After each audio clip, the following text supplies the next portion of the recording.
Hello friend, welcome back to my channel. তো এটা আমার ফার্স্ট ব্লগ। তো দেখো আমরা সবাই চলে যাচ্ছি আজকে বড় মার পুজো দিতে, নৈহাটি বড় মায়ের পুজো দিতে। আমরা সবাই গাড়িতে উঠে গেছি অলরেডি। তো চলে যাচ্ছি এবার নৈহাটির দিকে বড় মার পুজো দেবো সেই উদ্দেশ্যে।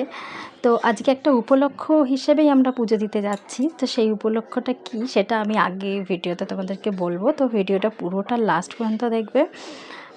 তো আমরা যাচ্ছি সেই হাইওয়ে ধরে, কল্যাণী হাইওয়ে ধরেই। তো সেখানে একটা গাছ দেখলাম, হঠাৎ করে সেই গাছটার দিকে না সবাই নজরটা কাড়লো। কারণ দেখো গাছটা এতটা সুন্দরভাবে মানে রয়েছে ওখানে, আর সমস্ত গাছগুলোর থেকে এই গাছটা কিন্তু একটু আলাদা, মনে হচ্ছে যেন কেউ কাটিং করেছে, এমনই প্রকৃতির খেলা। তো সেখান থেকে হয়ে আমরা চলে যাচ্ছি এবার বড় মায়ের পুজো দিতে, সেই বড় মায়ের উদ্দেশ্যে, পুজোর উদ্দেশ্যে আর কি। তো দেখো আমরা পৌঁছে গেছি অলরেডি।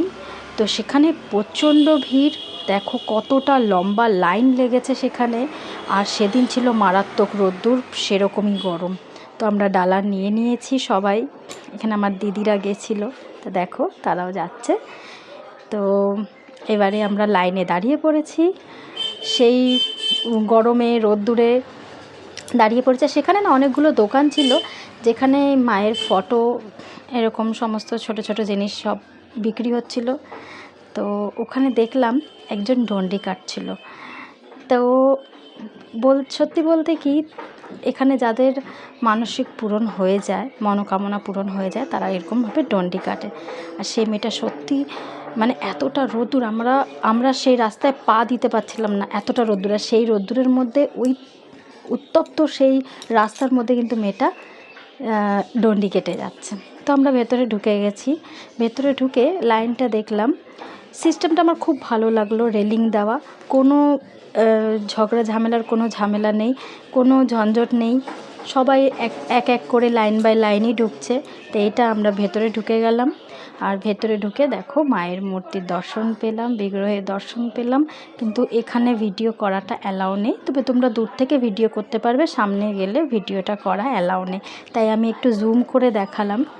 তো দেখো মায়ের পুজো হচ্ছে, আর এখানে সমস্ত দর্শনার্থীরা, সবাই যতজন পুজো দিতে এসছে, দর্শন করতে এসছে, এখানে সবাই তাদের ভিড় রয়েছে। তো ফাইনালি আমাদের পুজো হয়ে গেছে। আমরা বেশিক্ষণ দাঁড়াতে হয়নি, লাইনটা খুব তাড়াতাড়ি এগোচ্ছিলো। আমরা মাত্র 1 ঘন্টার মতন দাঁড়িয়েছিলাম, দাঁড়িয়ে আমরা পুজো দিতে পেরেছি। তো ওখান থেকে পুজো দিয়ে বেরিয়ে আমরা একটু চলে গেলাম গঙ্গার ঘাটে। গঙ্গার ঘাটে এত সুন্দর। তো সবাই দেখো, সবাই গঙ্গার জল নিয়ে মাথায় দিচ্ছে। তা আমি যেহেতু ভিডিও করছিলাম, তা আমি বলে দিচ্ছি যে আমাকে একটু গঙ্গার জলটা মাথায় ছিটিয়ে দাও। তো এইটা হচ্ছে সেই ঘাট যেখানে বড় মায়ের বিসর্জন হয়।